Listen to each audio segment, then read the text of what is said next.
Okay, it's Jack and Jackson, and we are about to go to work on a project together. This is a 12-string acoustic guitar, vintage. I think you thought it was a 1970s model. Is that correct? I think it's a late 70s Decca. It's a really cool looking guitar. And only $100. And he only spent $100 on it. Look at that! I love the tailpiece. Where's the bridge? The bridge is actually in the backseat of Or my saddle, girlfriend, I should say. of my fiance's car. Okay. It's got I figured we're just cleaning, so right. I was gonna say that that's another piece that we could do a little cleaning on. Yeah. It's a chrome saddle. It's a really cool chrome saddle. Hey, look, you gotta love, unless you're Jackson's girlfriend, you gotta love the really wild pick guard and plastic cover on the, or whatever that material is, on the headstock. It's very cool looking, very 70s. It looked like somebody cut it off their bathroom floor. Yeah. It's got this great blonde finish on the back and sides, and I dig the neck with the block of darker wood down the center.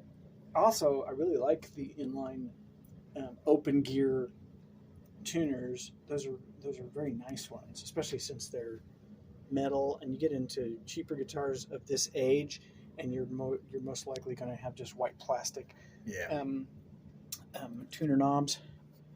So there's a lot to like about this guitar, but it is currently very grimy, and so that is the thing that we are mainly going to tackle today. We're going to go to work on it, and Jackson is going to be working on cleaning the fretboard, and I'm going to start working on cleaning the body.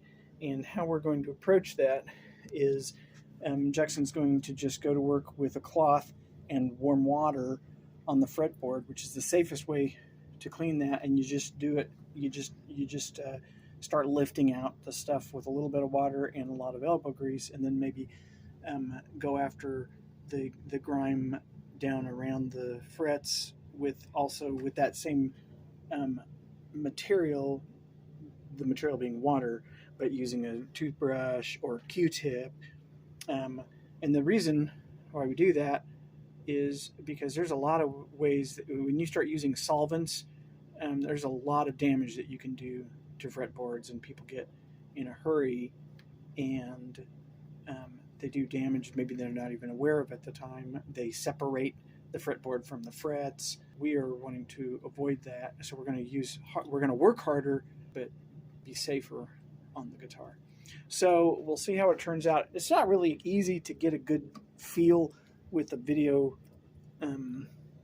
camera on a smartphone for just how dirty and grimy this thing is, but I mean, if you touch it, you're like, eh. Yeah. And so we're going to get it polished up without doing anything really radical today.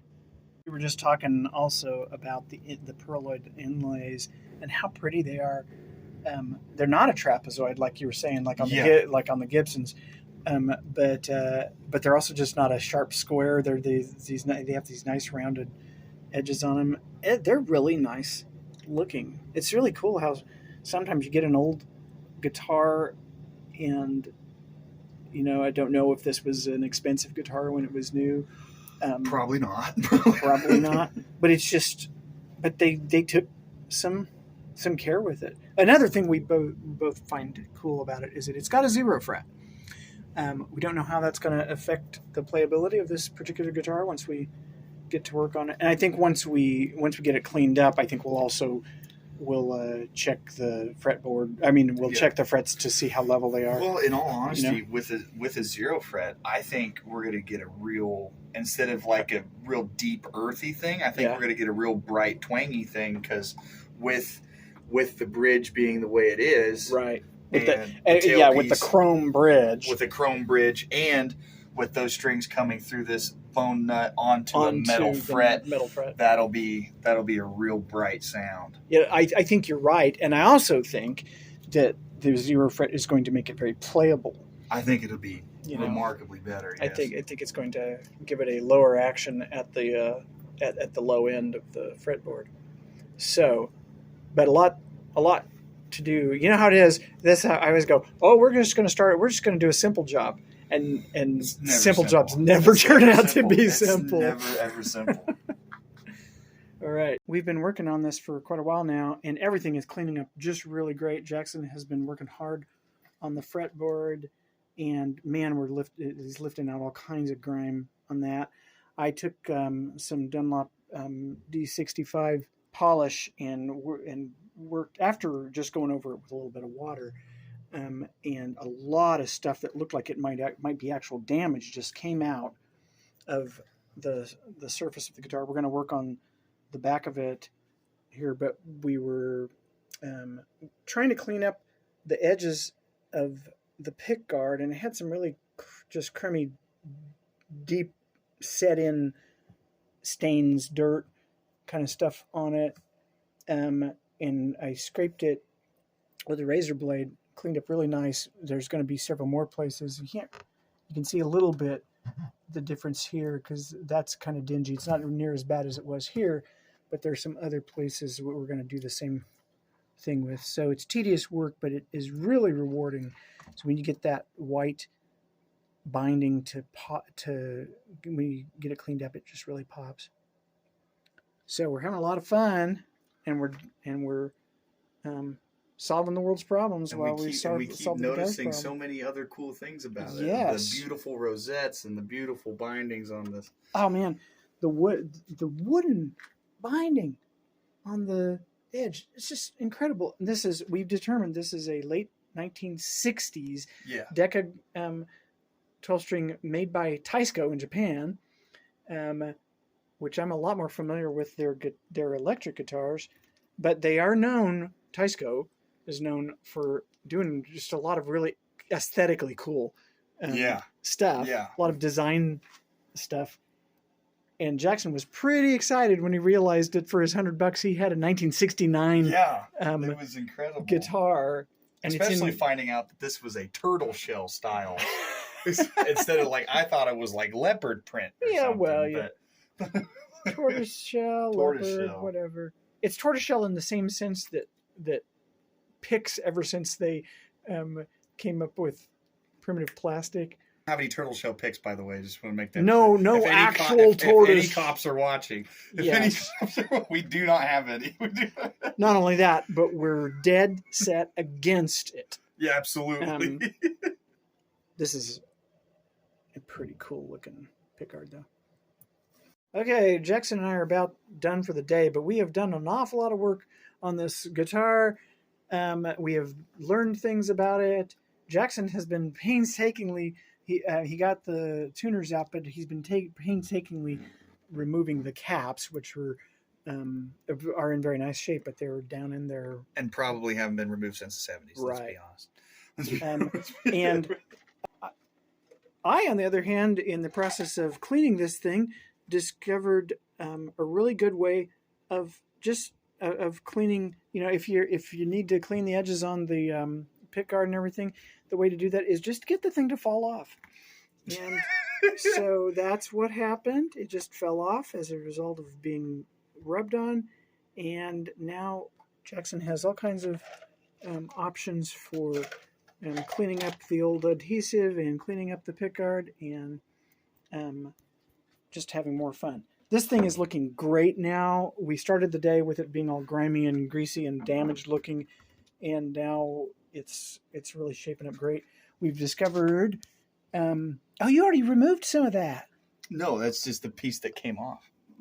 This side doesn't have it. It didn't have that. Okay.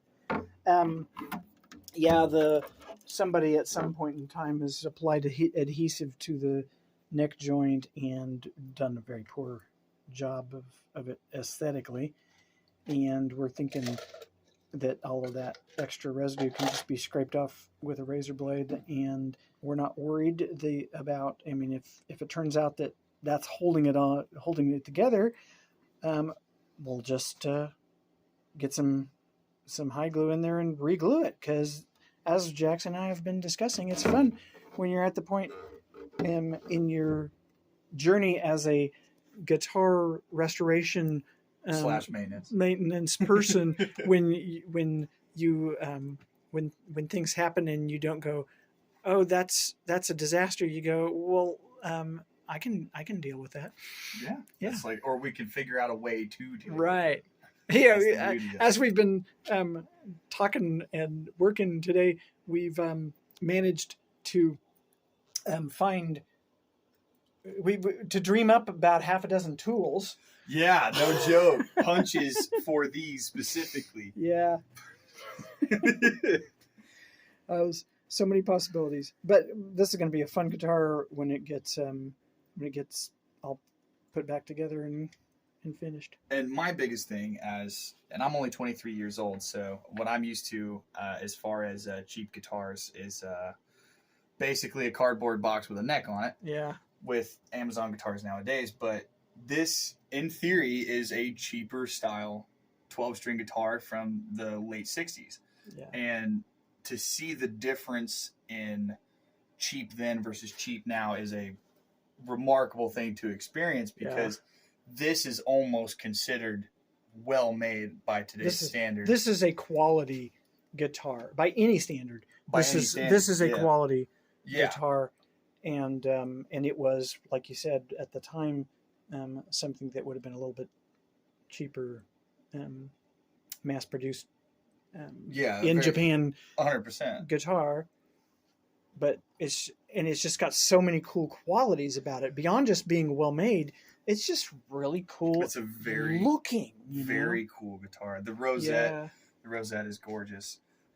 Obviously the pearl inlays are gorgeous.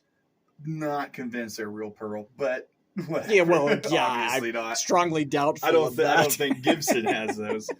But absolutely. And with this pick guard coming off, most people would freak out and think, "Oh no!" But it makes everything a whole lot easier as far as maintenance wise, because we can really clean this up. We can really clean that up. And if there was anything wrong with it that was either hidden by the pick guard or anything closer to the neck that the pick guard was showing, which in fact has some really bad adhesive buildup as far as that goes, we now have a chance to clean that up. And it's going to be much easier. Yeah.